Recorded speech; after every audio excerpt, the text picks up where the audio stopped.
The Premed Years, session number 219.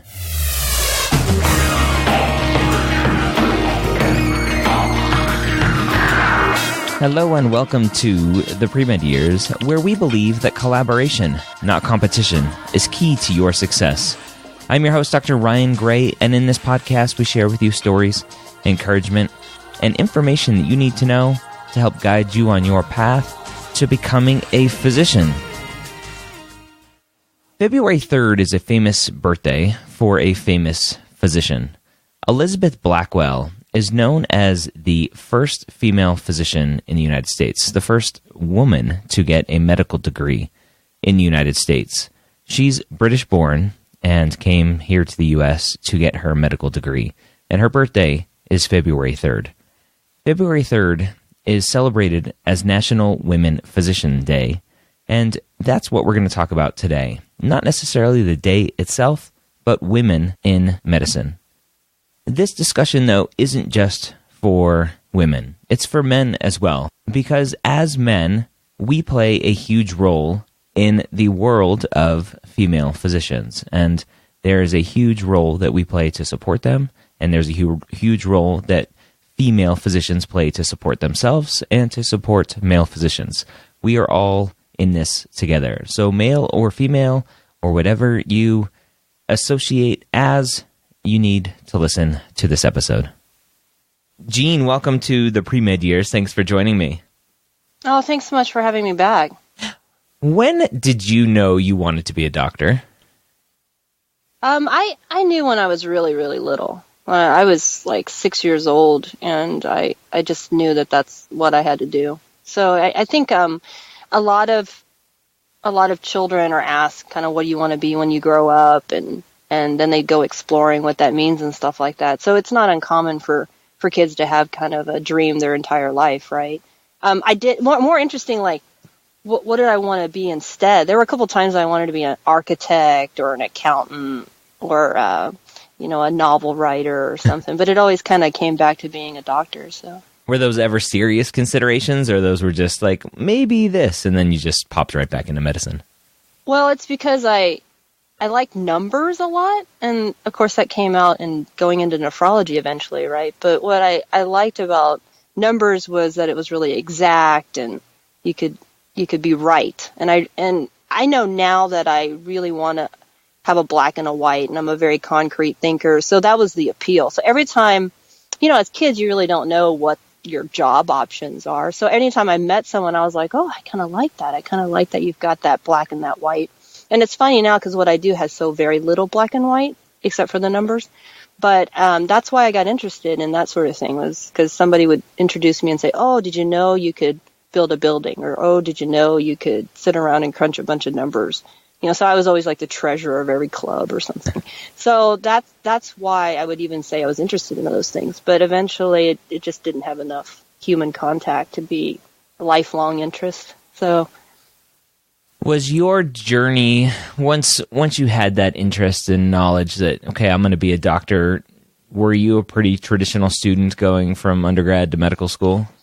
Yeah, I was. I mean, I'm the quintessential, you just get into the flow, like the prefab factory, and you go straight through. I mean, you go through high school and you're building your resume, and you get out of high school and maybe even early, and then you go through college with your pre-med major, and you blow through that with your research and your quasi papers and things like that, and then you do your traveling and your volunteering, and you're single and you're in your 20s and you pop out of college and go right to med school. There's nothing in between. You didn't take a year off to do any exploring or get a different job, and you didn't do anything non-traditional, not at all. Like you weren't an English major, you didn't go to Spain for a year, you certainly didn't get married, and you had no kids. You just were single, and you showed up to med school and said, marry me,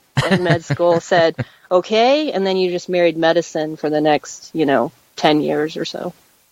What was the hardest? So Go ahead. It's not fair to, in some ways, to talk about women in medicine, because I did what everybody does at the time, just go through, and you're 20 and now you're in med school, Was that because that's what you thought you had to do, or you just didn't know any different? That's a great question. So I'm 6 and I'm thinking I'm going to be a doctor, and people just looked at me and at this declaration and thought, okay, so you're going to be a doctor, and then what? I'm like, and then what? That's the plan. So it was a race to get to an end point, right? And so if you're my yearbook for medical school, we're given an opportunity to put in our page what it is and what we learned. I learned at the end of med school that I had been running one race my entire life, and that was to get to that doctorate. So it was because I was just fashioned that way. When I made my mind up for one thing, it was nonstop till I got to that one thing. Do you wish you would have had taken some diversions? That's a really awesome question. And so now I'm raising my kids, and I'm looking at what happens when you run as fast as you can and you finally get to where it is that you thought you were headed. And there's a lot to be said about stopping and looking around. And there's a lot to be said about taking side trips. And there's a lot to be said about what happens when you finally get to that mark. And one of my really great friends, he's quite wise, he said, I'm really eager to see what happens when you hit that peak again. Because for a lot of mountain climbers, that means looking for new peaks, right? And he thought I'd sort of freak out and, I don't know, go schizophrenic because I suddenly didn't have a peak to climb. And I think you have to mature with it and say, I'm where I want to be and this is what I want to do. So we talked a little bit about appreciating the view and everything. But now that I'm raising children, and my kids are very driven, that's sort of somewhat genetic, but also environmental. And I try to actually put brakes on them sometimes and say, you know what, just it's fine, slow down, take your time. We all get there. And when you do, you're going to be you have to be happy about how you got there. But I will tell you, there have been a couple of times that I had enough wisdom, thankfully, to know when to stop myself. So when I was in high school, I was able to graduate in 2 years.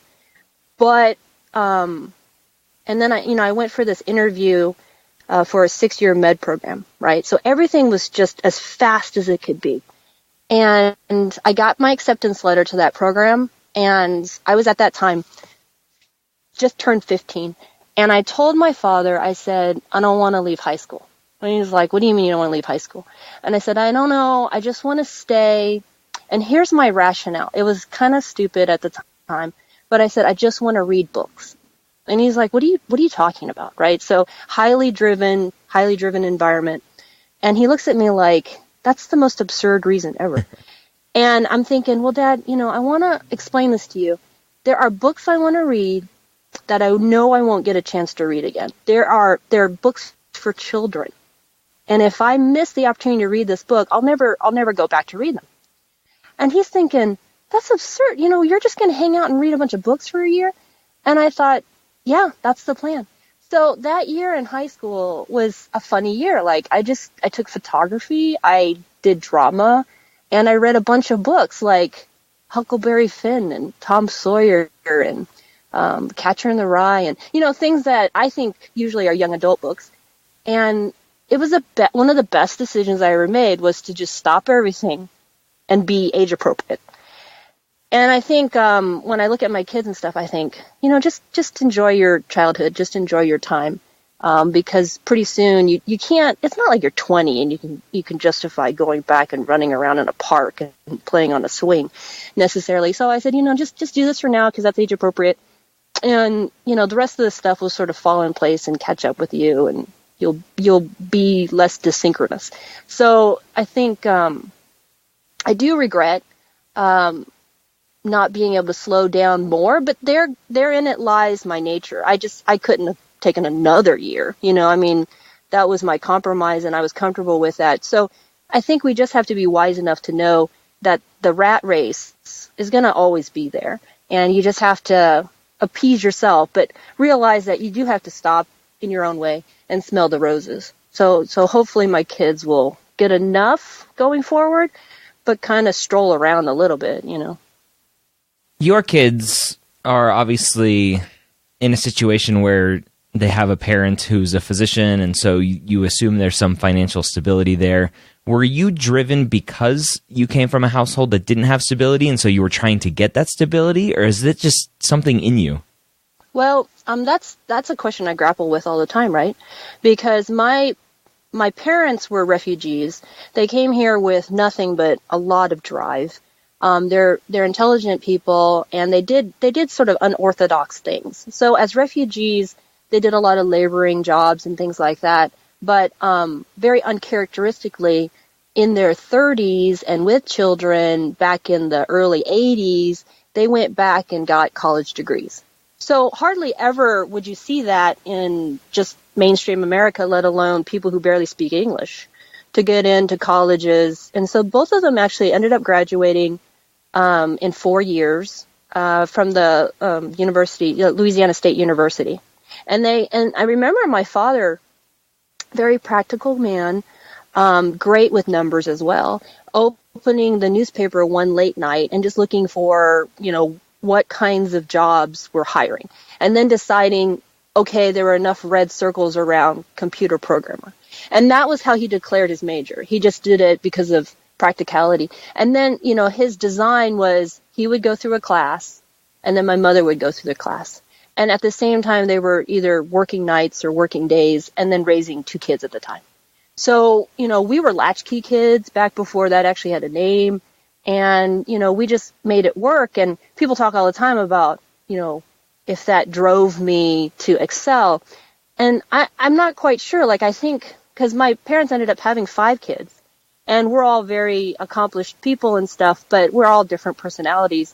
And if we look at each other as far as who's going to take care of who, and did we do this to take care of our family or our parents, or to create more comfort for ourselves or whatever, I think America is this wealth of opportunity, and we were just designed to take opportunities. There wasn't anything going to hold us back, and we were told in one way or another that we were good enough and we could do everything that anybody else could do, and so we just drove as fast as we could in any direction we wanted and got there, right? Meanwhile, my kids, they're comfortable. And so there isn't necessarily this thing to rise above, or this thing to create for themselves. They already have a comfortable life, but they do have honor, and they constantly are told they own none of what they see. You have nothing, and you've just got to start your own manifest destiny. So I think my children, it's funny because I tell people all the time that I have to create artificial barriers. And my mother also, one time or another, will question, why are you doing these weird obstacles? And I'll say, because, Mom, I have to create impetus. They can't rise above, nothing. They have to rise above desire and rise above convenience and rise above short-sightedness. And so I have to create, as a parent, challenges for them. And delayed gratification for them, and expectation for them. And so they're not allowed to be comfortable, even though they are comfortable. They need to prove themselves in their own time. And I think it's good enough. There's no obscene amount of pressure on them to achieve. There was never for us either. But I think they have it in them to want to better the world and position themselves to better the world. And I think that's a much better goal in life than anything specific. They're not asked to have job security necessarily for money, but they need productivity, and they need job security for sake of security. You know? Yeah, that makes sense. What was the hardest part as you went through your journey at such a young age, going to a 6-year MD program or BSMD program? What was the hardest part on that journey, being such a young student and being a female? Well, for clarification, I got accepted into that program, but I turned it down. Okay. And it was the most stressful thing my father ever could experience, because how hard it is to get in a program And then to turn it down, the idea is that you'll never get another chance, right? So we just gambled it when I did that. And what ended up happening was, so I stayed that extra year in high school. And then when I was applying then for colleges and scholarships and stuff like that, there's a really amazing scholarship in Arizona called the Flynn Scholarship. And the Flynn Foundation, actually, its initiative is to keep bright students in the state of Arizona. And so I applied for that scholarship, and that scholarship is an amazing opportunity because it not only provides college tuition, it did something different. It allowed me a stipend for 2 summer abroads or summer enrichment courses or something. So it actually forces people to be not so one-sided.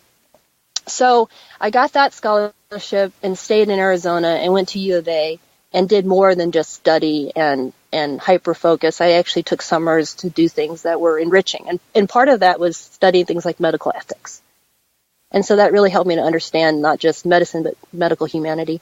And then in doing that journey, I applied again, to a state institution and ended up getting a dean's scholarship. So for gambling my 6-year program, I got back, a lifetime program, and I was well endowed, moving through it. So I don't have the same end picture of like high debt and stuff like that because I had a lot of scholarship.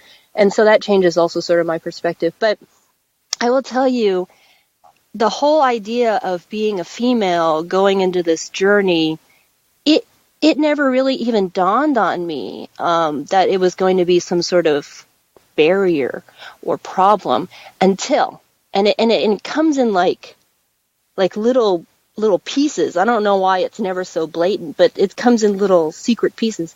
And the first little secret piece was we went to a retreat. So before we started medical school, they kind of round up all the students and they take them on a retreat because now they're 150 people that are supposed to spend a lot of time with each other, right? So they send us off to this retreat and we spend the weekend together and we break out in little groups and the little groups have discussions and stuff. So my group broke off and it was 8 people and it was evenly divided. And U of A's medical school is pretty non-traditional. So at the time, there was equal number of men and women, but also there was this group of non-traditionals. I mean, like families with kids, second careers. I mean, that stuff was still kind of a novel, like, let's see what this does, kind of thing. So we had a lot of those differences in life. It wasn't just all, hi, I'm 20, I'm single, I've got no kids, and I'm blowing through high school, college, and now I'm in med school kind of thing. So we all break off in these groups. So they're asking us these probing questions to get us to think about, what being a doctor is going to be like. Because all of a sudden, a large majority of us don't have any life experiences, and we're about to try to be authoritative. So they want us to get an idea that, hey, you really don't know much, but you're going to have to figure it all out, or at least be open to understanding it, so that when you meet the person that is 3 times your age, that you don't sound like a punk kid, right? So they ask me, they say, what do you think the handicap is for being a female? And I'm thinking, what? Like I misunderstood the question, right? And I'm thinking, I don't know what you mean. Like, what are you talking about? And that's when I finally get the first implication that the rest of the world thinks I'm handicapped, right? So I'm thinking, oh, I get it. You think I'm disabled. Well, the funny thing is if you think I'm disabled, then I've got you right where I want you. Because now I can always overachieve. I can always exceed your expectation. I'm going to look like awesome because you just thought I was disabled. So the whole group just is like shocked because it never dawned on them that this is social expectation would actually be a social disadvantage because all of a sudden I just have to be average to be awesome. And if I'm awesome, I'm going to be like, I'm going to walk on water, so at that point I thought it's never going to be a problem to be a woman because the bar set so low that we're going to easily blow this out of the water. I'm like, come on, we got this, right? So and from then on, the posture changed dramatically. At that point, what can't we do? The bar's so low that anything we do is going to shock and surprise and awe everyone around us. And if you walk into a situation knowing that you've already won, then once again, the road is wide open, So it's been nothing but, proving everyone wrong from that day, right? So I have this sense that this is who you are, and you're proving everybody wrong and just plowing through everything. But what is a female out there that's on this journey and trying to figure it out, who doesn't have that drive and motivation that finishes high school in 2 years and everything else, and she's met with this sort of question and pushback from a surgeon who's like, what do you mean you want to be a doctor? You need to go have kids. What are they supposed to do? Right. So here's the thing. There was no way around it. Like if we were going to have a conversation about women in medicine, particularly physician women in medicine, we were not going to be able to avoid the much broader topic of sexism, right? And so when you present me with a girl who has this impression that she can't, two things come to mind. One, who told you that and when? And recently in The Atlantic, like literally today, came out an article talking about when little boys and little girls decide that they can't. And as it turns out, it's quite pivotal. So at 5 years of age, they seem to have gender equality. Okay? So what they did was these sociologists took a bunch of kids and they told them a story about someone who was brilliant, did an amazing thing, had an amazing achievement, was really accomplished. And then they showed them 4 pictures, 2 of women and 2 of men. And they said, who do you think I'm describing? And in the 5-year-old group, they equally picked men and women. And it tended to be that boys pick boys and girls pick girls. Fascinating, right? So the girl at the age of 5 already can see a woman doing that. Now, then they did it for 6-year-olds, and what happened was it changed. So suddenly the group of 6-year-olds, so they're not controlled subjects for themselves, but this group of 6-year-olds were asked, done the same experiment, asked, who do you think I'm talking about? The boys continued to pick boys, but the girls started to pick boys in the picture. So there's a concern that somewhere between 5 and 6, little girls are being told anything that requires you to be smart and driven and accomplished and have a brilliant new idea must imply you're male. So when you ask me, are you different somehow? Is it just your innate personality? I think I was never told that there was a difference. And that's what I'm telling you. I wasn't told until someone asked me what's the problem with there being a difference. So we have to talk about when we tell kids this. But now you're talking about, okay, so we're dealing with an adult, a young adult, who, for whatever reason, in whatever way, because we don't really know, it's intangible, how they were told they were different. And now they're walking into it and they're believing they're different. Okay? What do we tell that person to tell them they're not different and to help them to fight the social order around them that says they're different and to survive? Okay. Well, set aside the notion that there are some differences, and we can talk about that because there are legitimately some differences, and that we need to sort of support and be honest about that. But for that person that has been told and is under the impression they're different and is now subjected to that affirmation, it takes someone like me to exist and to affirm the opposite. That's what happens. So when we talk about, who we look and see around us, like when we're practicing, it is so essential that we see women and that we have other women mentors. And we have those women mentors that say, I represent for you the reality that could be, the realization that could be, the attitude, the perspective that could be. Like I'm telling you, I exist, and I never ran into any encounter of difference. And here I am. I act as if I'm not different. I believe I'm not different. Therefore, you could as well adopt this stance. And when you engage other people and they're trying to push on you the reality that there's a difference, you may push back and say there is not a difference. And for those things that are different, I can tell you how to navigate them. Yeah, what is different?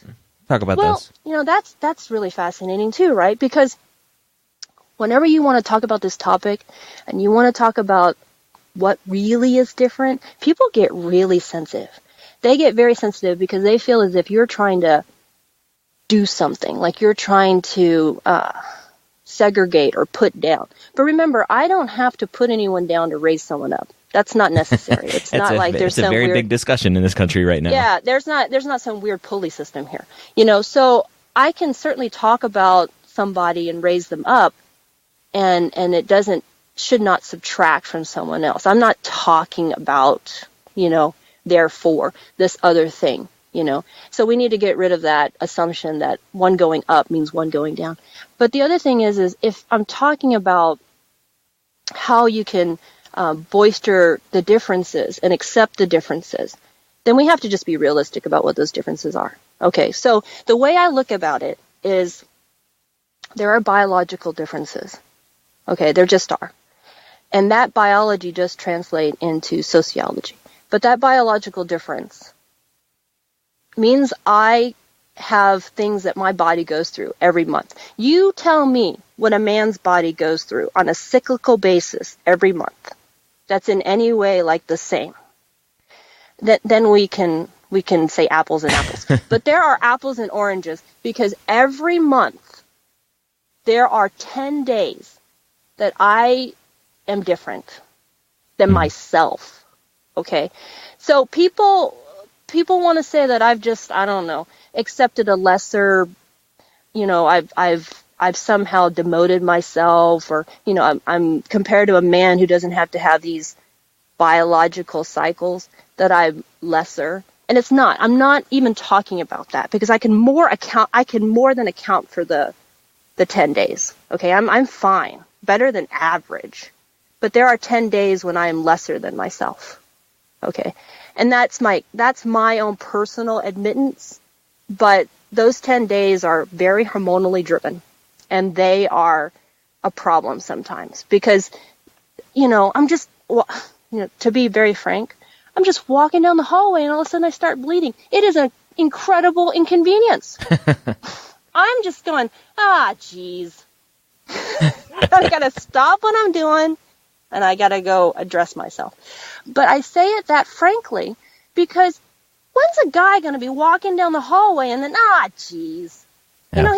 He's just not, right? And it's not like, therefore the guy's bad or therefore the guy's better. It's just a reality. Accept it. Now. It's biology. It is. Yeah, exactly. That's all it biology. is.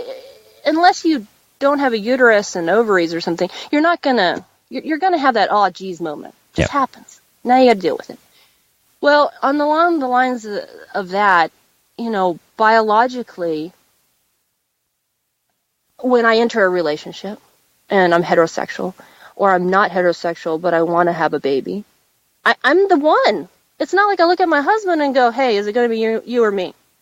It's not like we take a vote. It's not like we drew straws, or, if I'm in a homosexual relationship and we decide to have a baby, maybe one of the two of us can have a choice. But for the most part, it's going to be the female, right? So the female is going to carry this baby.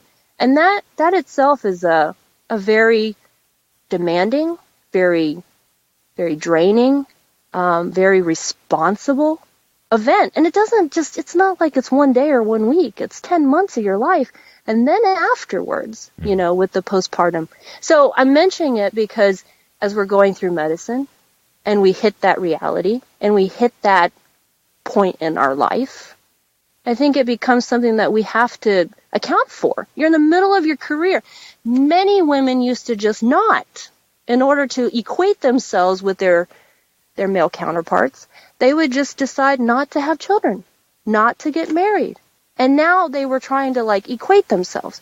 But I mean, that doesn't happen necessarily predominantly anymore, although some people may grapple it. You know, they would say, I'm not going to have kids now. I'm not going to have kids under these terms. I'm not going to have kids because I want to do this subspecialty, you know, and they're not going to appreciate that. So you've changed your options in one arena because you've chosen medicine. And that's not a hospitable environment. You know, the environment that allows you to continue your biological and your personal destiny outside of your profession should be the one that's quote unquote equal but not equal, right? So I talk about these differences because that's how we can create an environment that's women friendly and women strong, rather than just being, you know, always ashamed to be a woman and always acting as if they're accommodating women or tolerating women, you know. What is the biggest challenge now that you're out in practice, and you're obviously a huge advocate for women physicians and mom physicians, and we're talking all about this because of National Women Physicians Day on February 3rd. What is the biggest challenge facing female physicians? Supporting one another and supporting the concept of women in medicine. And so here lately, a really interesting group of studies or observations have been put out to really ask the question about the possible value and contribution women have in medicine, and understanding what that means to one another and for men and women, you know. So latter part of December, JAMA, which is a established journal for medicine, Journal of American Medical Association, published a article, and this article was actually a reflection on outcomes. And people love that because they want to know, okay, does it make a difference? Does it help? So in this outcomes cross-sectional evaluation, they looked at what happens if you look at men and women physicians, and if they treat patients, and they took the subset of Medicare patients, because that's an easy database. So these patients are 65 and over, right? So they said, okay, if I take this subset of 65 and over patients, and I look at their admissions, their mortality, and their readmissions, what do we see? Is there a difference? Is it equal? You know? So they took over 1.5 million admissions and 1.5 million readmissions. And the average, the mean age was 80. So these are older patients. And they looked to see, you know, how were outcomes. And as it turns out, women did better than men. Women physicians did better than male physicians. Yeah. And there's all sorts of stipulations about what that means and why that would be. But the point is there might be attributes that women bring to medicine that bring out better outcomes based on those attributes. You know, and there's no shame in mentioning what these differences are. They tend to be very common understandings of how women are. I mean, they end up being talked about as stereotypes, but women tend to talk more. They tend to explore more, like deeply into things. They tend to be more parental when it comes to kinds of caregiving issues in medicine. And they tend to want to involve more people. So it's not a one-to-one transaction. It's more like, okay, who's on your team? And then you address the team. So these attributes, which if you want, but I hope you don't, are sexist attributes. They are just sort of our makeup. It's how we communicate and navigate and understand and think. These attributes may actually benefit, you know, the social order when it comes to things like medicine, especially as we get older. Perhaps that's the, you know, that's the stipulation. We don't know because we've never done the study in, you know, 20 to 60-year-olds or pediatrics. But the reason I bring it up is because therein lies potentially some conviction and validation that women belong in medicine and society could benefit from this in medicine. But when we look at women even talking to other women, because I was there. Remember, I was single without kids and I was young. And I was in a institution that was becoming non-traditional. And in their non-traditional admittance, they had women that were moms and men and women who had second careers and single moms. And I looked at those people like they were the weakest link, right? Because they had obligations and they had responsibilities. And that was me and my naivety. And even in my training, I had a fellow intern who already had one kid, and she dared to get pregnant during her internship. And I was newly married, but I was not going to have kids. This was not the best time for that. There was no time for that kind of thing because I was married to medicine. Okay. Now I look back and I think I should have never looked at that woman that way. I should have never given less support, even though my circumstances didn't demand understanding in that way. And so it's interesting when I see comments from other women that says, I'm not going to have kids. I'm not married. So why should I owe you anything? Mm-hmm. Because that gives males the ability to say, I will never, ever have kids. Yeah. So it goes double for me. What drives that from women? Here's where it gets controversial again. I believe there is a circle, a secret circle, and this shelters sexism because there's a secret circle. And I've described this secret circle because I recognize that in some ways I go in and out of this circle, okay? Because I'll be around males, and I've been permitted to be around males. I've been accepted. I talk like them, I think like them, and I'm speaking in general. I'm direct, I'm forthright, I might have more male attributes. And so in this circle, there's us and there's them, right? And we feel good about that. There's us and there's them. And then I realize who they're talking about. And it could be me. Not them, but it could be me, you see. So they're talking about another woman because of something a woman is doing. I happen to be on this side of the conversation, so I'm in the secret circle. So now I'm part of the conversation that's talking about that woman. But guess what? I could walk over there and be that woman or be aligned with that woman. So suddenly, I'm realizing that my safety, my security, my identification with this circle is allowing and perpetuating sexism within our workforce. So when you ask me what drives women to be not supportive of other women, it's because it's almost like they're conned into thinking they belong to a fraternity, a special order. Now, let me tell you about sexism in a very, very simple way. Look at two plates. This is my plate. I'm a woman. This is your plate. You're a man. You come in and you can pick which plate you want. I'm going to tell you, a majority of the people were going to pick the man's plate because the man has something you want. And it is the same argument you can make about racism. If you have two plates and you ask someone to pick, would you want this plate or this plate? And they say, actually, I prefer this plate. Well, why? There must be something about that plate that has an advantage.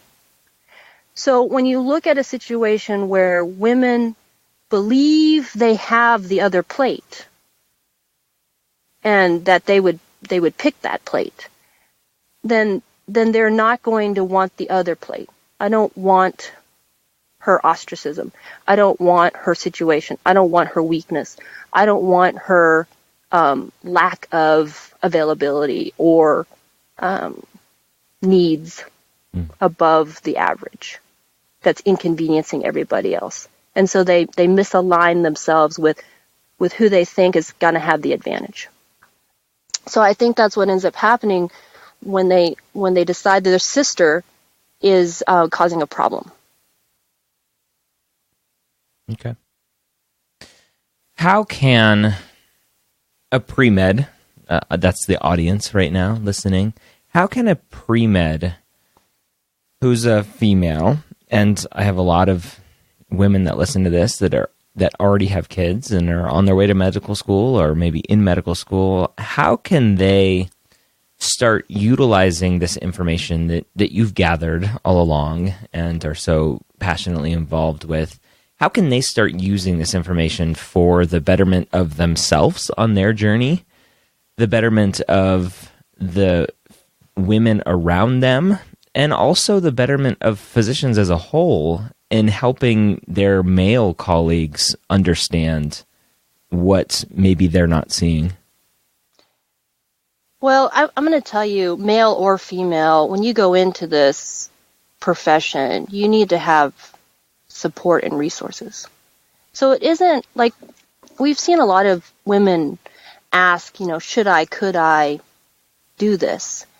And they'll say things like, I'm single, I've got 3 kids, or I'm married and I want kids, or heck, I'm single and I want to be married. I mean, they'll say things like this as if, these things are important to consider. And they are. But the answer is not specific to, oh, you've got 3 kids, well, you're going to have your hands full. The question in a Socratic method has to be answered with another question. What are your resources? What's your support like? If you've got 18 kids, but you got tons of resources, does it really matter? You're free. You're free to do the things that you're asked to do. So when I look at medical training and medical education, I'm not saying that we can make it easy. We can't. It is hard, and it's necessary to be hard because that's how you're going to grow into authority. Remember, we can't be punk kids telling the social order how to behave and how to do well and how to pick better and invest better. We have to be people who are wise, and in gaining wisdom, we have to spend time and we have to focus. So you're going to have to marry medicine. And the way you can have 2 marriages and 10 responsibilities is you need support and resources. If you don't have support and resources, then you're going to be very challenged. Now, we'll see postings from female physicians who say things like, I was single, I had 1 kid, my husband was far, far away. So, they're telling me of a system where they didn't have great support. But they continued to pull through, and they made their choices and their sacrifices, and they'll make it through because they're just very driven, very accomplished women. And their children are fine, right? Because they're also kind of programmed and genetic that way. But what they will say, hands down, is it was really hard. It was horrible. And I cried a lot, and I thought I was going to fail, and there were many times I wish I would quit, and I had a lot of doubt. And I didn't know what to think about myself. And I felt like a failure a lot. And so universally, if you go into it with very little on the side of support and resources, it's not that you can't do it. It's going to be really, really hard. Okay? So when the people that are having a hard time look around and say, okay, well, does the medical society have pre-programmed support for me, and can they help me? To an extent, we should help everyone. But again, it wasn't really a journey for the unprepared, right? So when you ask me if someone's going into this and they have that other role and responsibility, what should they do? Well, you can certainly ask the programs that they're going into, do you have on-site daycare? What do you think about my situation here? And like I told you, University of Arizona, they opened their doors to this. They knew what they were taking. They welcomed it because as an establishment, they recognized that these people had something to offer. So when we talk about changing the perspective and the impression, we can go by science, like the study I quoted. We can go by the very fact that different people doing different things in different ways creates support for, in a reflective way, the society they serve. I mean, this is the argument for diversification. We have to be diversified to care for the diverse population that we are going to encounter, right? So we need people of different races, we need people of different color, we need people of different life experiences. We need those things because those people are going to bring value to the very people they take care of. We can't be singular. I mean, what's a infinite group of single 20-year-olds going to offer medicine? It was much better to have some of these and some of these and some of these in order to serve the very diverse population that we are about to get into. I mean, who's going to take authority from, one kind of generic physician? So I say to my male colleagues, I say to my sisters in different life experiences, we all have something to offer, because hands down, you're going to care for someone that looks like you, is living like you, had a history like you, and you can relate, because that's really what medicine is about. It's about compassion and empathy and relating. And if you can't relate because you've never been hurt, and you've never had trials and tribulations, and you've never had challenges, and you've never had families and children and death and dying, then you don't have a whole lot to offer in terms of authority and medical caretaking. I think there's room for all of it. But, medicine itself is such an arduous journey that you have to be prepared, and then the institutions themselves have to be prepared. I mean, the idea of medical leave for maternity leave and stuff, interestingly, is almost like a new idea. It's like, oh, I guess you have to go and have a baby now. Okay, well, yeah, I mean, my biological years are kind of running down here, and not only do I need to do this, I want to do this. And this is the time in my life that I would do it. And there's no way for me to choose an alternative time to do it. So, yeah, it's got to be now. And this is the way it's got to be done. And I want to do it well, because remember, I'm a preacher of health and wellness. So I've got to do it a healthy way in order to go and preach to others health and wellness. Yep. So as an institution and as an establishment, we need to support these kinds of life roles and life needs. Otherwise, we're just hypocrites, right? Like, we're sitting here talking about how to be well when we ourselves are the most unwell people. High suicide rates, poor coping with being new moms and new dads, and distant relationships with our children. It's not, that doesn't sound like it makes any sense at all. So why wouldn't we have doctors that were good moms and good dads and had good relationship with their kids and took time for themselves and certainly didn't feel burnout and suicidal? Because then we can go preach good living, right? Yeah. How can men that are listening to this support women better as they're going through their medical training and then as their physicians later on? I thought about this a lot. Interestingly, when I was in my fellowship training, I was pregnant, and 2 of my male fellows had wives that were pregnant. We all went out on leave together. I went out to have a baby. They went out because their wives had babies. They came back after a certain period of time. I stayed out. I got the phone call about when I was going to come back. So within the first week, I get a phone call about when I'm going to come back. And I didn't know what to think. I'm kind of a little post-traumatic. I just had a baby, so I'm not thinking real straight. And I got, this baby that I'm trying to feed and sleep that I'm not getting. And so I'm not really understanding what the question is once again. And she's asking me this, and I'm telling her, well, I've done my due diligence. I've stockpiled my call. I've did my months accordingly and everything. So I think I'm safe. This was always the plan. This is the plan we talked about. And I realized something. They called me, but they never called these other guys. I said, why are you asking me as if I'm the weak link? All of us are on leave here. So did you call those guys? And then it came out that no, they had a prejudice. They were looking to find out about me because, I'm the woman here. And these guys, they were always going to come back. They were going to be reliable. I was the unreliable one. So I asked my colleagues, I said, did they call you? And they said, no. And I said, because they called me. And they said, no. And I said, yeah, man, they called me. Isn't that weird? And the thing is my male colleagues supported me because they were flabbergasted. They were just like, why would they call you? I said, I don't know. I think they were trying to imply that I was, weak. But they never even thought to ask you guys. And you had new kids too.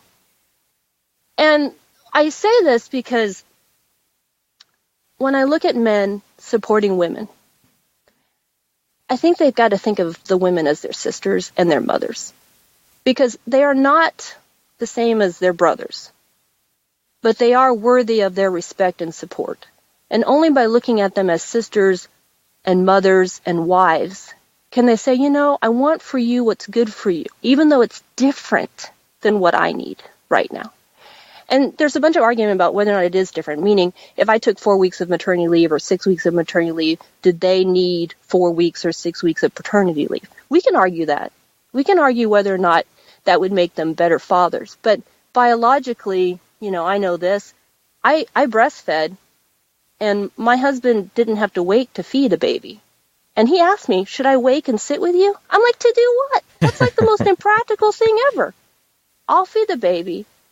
You do something else, something else that's helpful. But you're never going to be the one feeding the baby, which unfortunately when the babies burst out, they're eaten every 2-3 hours. Mm-hmm. So that's the most disruptive. I mean, it was like being on perpetual call, right? So I think there are some, again, biological differences, but yet if they want to have bonding moments, if they want to be there for their children because that's fulfilling for them and good for society, then we can argue that all day long.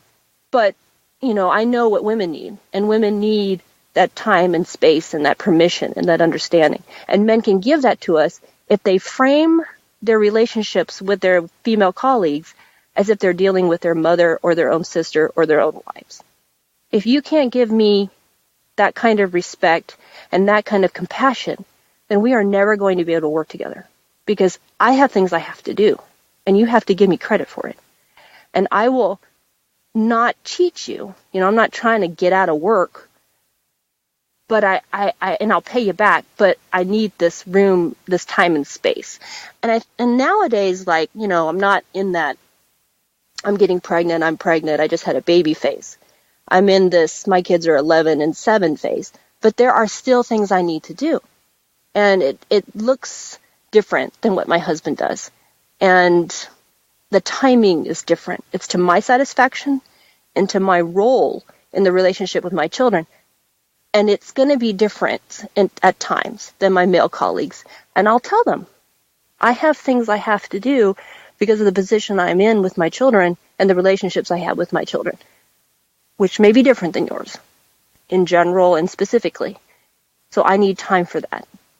And allow them certainly the time they need for the kinds of things the duties they have, as fathers and stuff. Yeah. Talk about National Women Physician Day. Why was that born, and what is the cause? What is the movement around? Well, there's certainly better people that can speak about the whole of it, but I will tell you what my impression is. So, 2 things. One, when we began to realize that we were underrepresented and not really understood even amongst each other, that's what birthed the movement. I mean, in any room, you might have a handful of women, and they weren't really talking to one another because they weren't supposed to show weakness. And so the National Female or Women's Physician Day was born of this idea that we need to unite. We need to have more similarities than differences. We need to be proud of who we are and what we're trying to do and our worth and our sacrifices and our more common struggles. And this isn't supposed to downplay male physicians.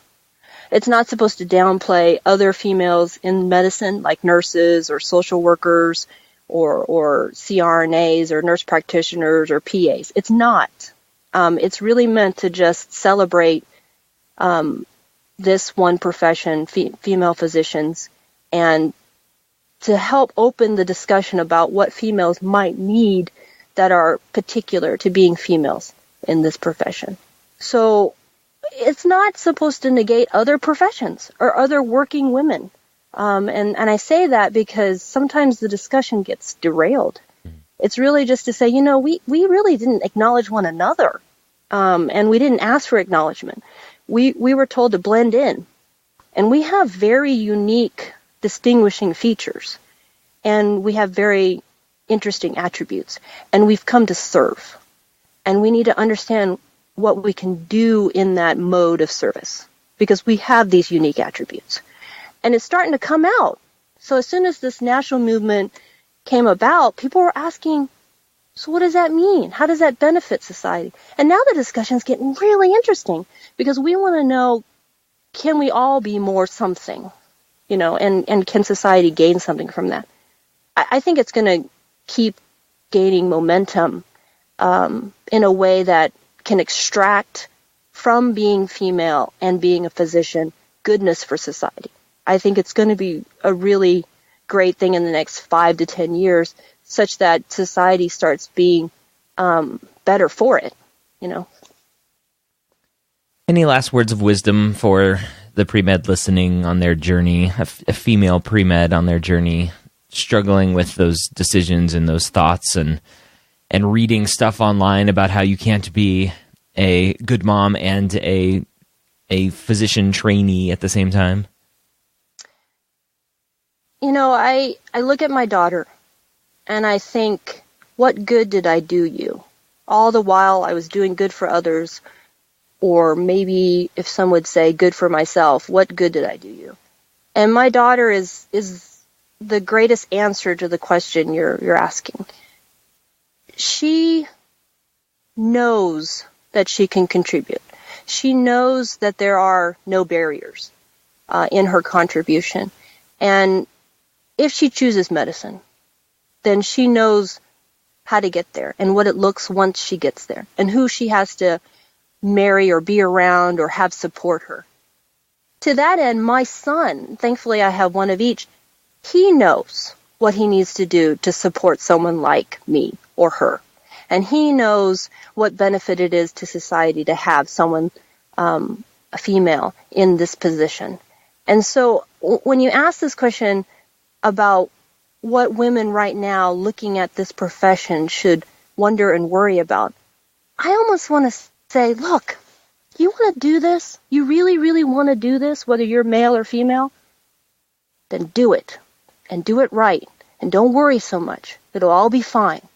And the sacrifices that you make will pay you in ways that you will never understand, because the people that watch you and benefit from you choosing to do this are going to be numerous, and they're going to be molded and changed in ways because they saw you there, because you came next or you came before.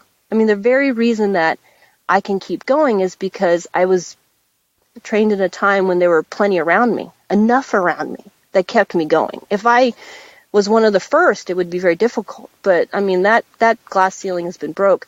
And so now in this second year of our National Women's Physician celebration, I'm going to say, look, ladies, this ceiling is broke. We are here. Come ask me. Come ask me how I do it. Come tell me how hard it is for you. And I will tell you it was for me too. And yet here I am still. So for those women that want to challenge this and do it, it's okay. You want to do it? You see what it takes? You're up for it? You got resources and support? Go for it. I'll be there to hold your hand. I'll be there to praise you along. I'll be there to guide you. And we will never judge you. We will never think you were lesser, okay? So you don't have to be afraid of that. You will have women who support you. And I think if we tell them that, you have women and men who support you, then why wouldn't they? Because then they wouldn't be asking themselves, why am I disabled? You're not. You're able. Go ahead. All right, that was Dr. Robey, Dr. Jean Robey. She was actually on my Specialty Stories podcast in episode 6, talking about being a private practice nephrologist. So if you want to hear more from her, go check her out over at the Specialty Stories podcast. I encourage you to follow along on February 3rd on social media use the hashtag NWPD for National Woman Physician Day and search for that hashtag to find out what's going on. Also check out hashtag IamBlackwell to celebrate Elizabeth Blackwell. Again, February 3rd is National Women Physician Day. I want to take a second and thank several people who left us ratings and reviews. I have a lot of old ratings and reviews to go through. These ones are from November of 2016, so I'm sorry if you've been waiting for me to read yours. And we have one here from future Dr. David, who says that this podcast is essential. Thank you. Easily the best audio resource on the internet for pre-meds. Thank you for that, future Dr. David. We have another one here from Marcel Martin that says, this podcast has been very interesting and super informative. Thank you for that. And we have another one here from something, Court, something, I don't know. A must-have for your pre-med tool belt. I can't believe it has taken me this long to write a review. Neither can I. I have been a subscriber for the past year, and each episode has helped me with at least one aspect of my journey to medical school. Thank you for that review. And one more here from Amanda, who says, a major help in preparing my med school journey. Yeah. It says, during my senior year and now through my gap year, this podcast has helped me immensely through my journey and goal of attending medical school. Thank you for leaving that. And Amanda, if you'd like to leave us a rating interview, you can do that at medicalschoolhq.net/iTunes. But here's what I would rather you do. I want you to pay me. I want you to pay me with a friend. Bring a friend to this podcast. Take their phone, give it back to them at the end, but take it and show them how to subscribe to this podcast on whatever device they are using. That's my request for you. All right, I hope you got a lot of great information out of this podcast today. Male or female, this information is very important. And I hope if you're on this journey as a female physician or female pre-med and you've been doubting yourself, doubting your abilities, take a listen to this podcast one more time because Dr. Robey was very, very motivating. I hope you have a great week, as always, and come back and see us next week here at MedEd Media and the Pre-Med Years podcast.